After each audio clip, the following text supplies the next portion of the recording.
কিতা খবর সিলেটবাসী, ভালো আছেন নি সব? আজকে আমি চলে আইছি আপনাগো মাঝে নতুন একখান ভিডিও নিয়া। গেছিলাম সুলতান ডাইনো বিফসাব খানির লাই। বেশি মাত্রাম চাইরাম না, কারণ অনেক ভুক লাগছে। তো আসেন যাওয়া যাক।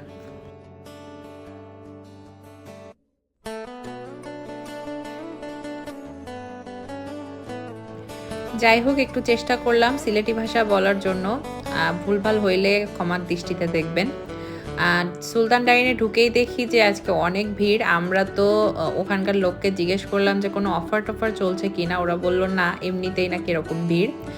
বিশেষ করে আজকে শুক্রবার ছিল, তাই জন্য এরকম ভিড় হতে পারে। পরে ওদের ড্যাংলার ঝুলানো দেখলাম যে সুলতান ডাইন 14 বছর অতিবাহিত করেছে। যাই হোক, আমরা মূলত গিয়েছিলাম ওদের বিপ চাপটা ট্রাই করতে। কয়দিন ধরে ফেসবুকে তো শুধু সুলতান ডাইনের বিপ চাপই দেখে যাচ্ছি। খাওয়ার অনেক ইচ্ছা ছিল, তাই চলে গিয়েছিলাম। তো ভাবলাম যে দুইজনই বিপ চাপ খাবো, তাই হচ্ছে একজন মানে দুইটা ডিশ অর্ডার দিয়েছিলাম, চিকেন বিরিয়ানি আর হচ্ছে বিফ চাপ। তো এটাই ছিল ওদের বিপ চাপ, যেটার দাম ছিল 220 টাকা। আর এটা ছিল চিকেন দম বিরিয়ানি, এটার দাম ছিল 199 টাকা। Now my concern is that, is the dish price worthy or not? And the answer is yes. Beef চাপটা কিন্তু বেশ লোভনীয় দেখতে ছিল, আর সাইজটাও কিন্তু বেশ বড় ছিল চাপটার, আর অনেকটা মশলা দেয়া ছিল। তো আমরা প্রথমে হচ্ছে চিকেন বিরিয়ানিটা খাবো, কারণ হচ্ছে এটা একটু মশলা কম। শেষে বিফ চাপটা ট্রাই করতে চাচ্ছিলাম দুইজনই।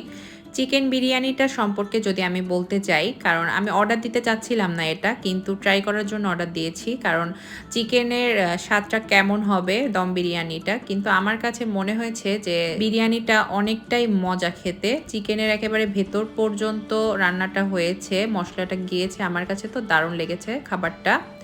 আর তারপর আসি হচ্ছে সাদা পোলাও আর বিফ চাপে। এইটা আমি একটা মিশ্র প্রতিক্রিয়া দেখে গিয়েছি ফেসবুকে।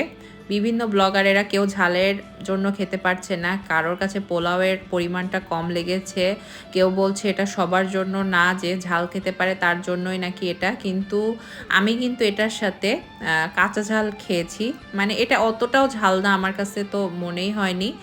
কেউ কেউ বলছে যে প্রথমে ঝাল লাগবে না, শেষে লাগবে, কিন্তু আমার কাছে সেরকম কিছুই মনে হয় নাই।